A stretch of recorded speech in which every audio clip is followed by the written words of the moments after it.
It's a good hockey team. So is Manitoba. So are we. So obviously, everyone in our division, we all know each other well.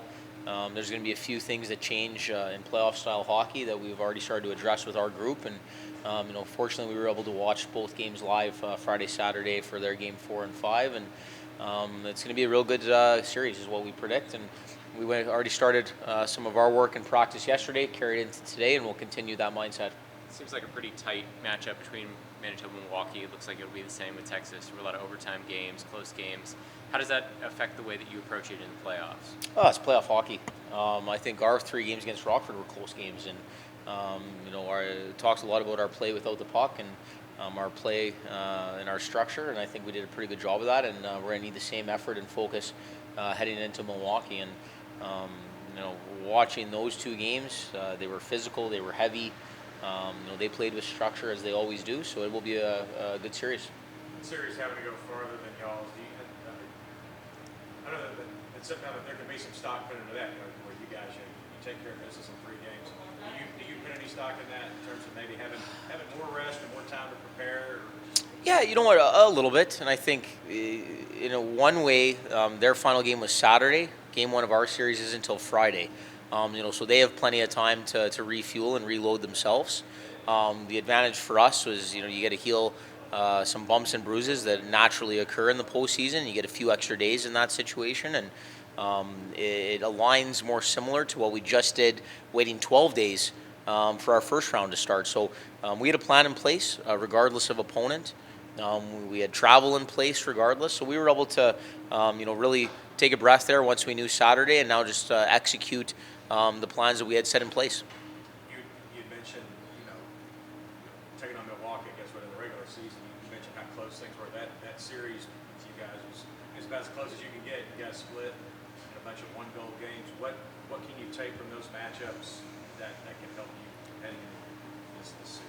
Well, obviously, teams have a certain identity in their game, and those identities are there regardless of playoffs or regular season.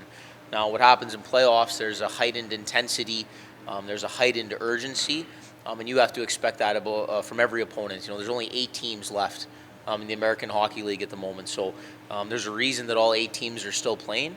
It's important to recognize that and not let your foot off the pedal, good or bad, regardless of score in any game, as you see a lot of momentum swings in our level and the NHL when you watch those games too. So, for us, like I said, there's trends, there's tendencies that we know from them. They're trying to scout and do the same thing against us, and then it's really who can implement it, who can execute it, who can manage momentum swings throughout the course of a period, a game, a series, and then that's the team that usually walks away. Milwaukee got a lot of help from Nashville as they missed the playoffs, and a lot of guys who helped them make a push came down. You didn't get a chance to see some of those guys toward the end of the season. What's the video look like on them? Luke Evangelista, Tomasino, Yaroslav we missed them twice. Yeah. Right, we missed them twice. So we played them 8 times, 6 games. We've seen their group, and just like us, it's not always the full group every time you see each other, but we've seen the body of work. I mean, the only player we haven't seen is Kimmel, 19-year-old first rounder, good player. Had a nice goal on the power play there the other night. So we understand the individual tendencies, the team tendencies, and like I said, we don't have too many secrets of guys popping in and out of our lineup either. So they're doing their homework. But overall, we've had a pretty good look at their body of work, and they're a deep team.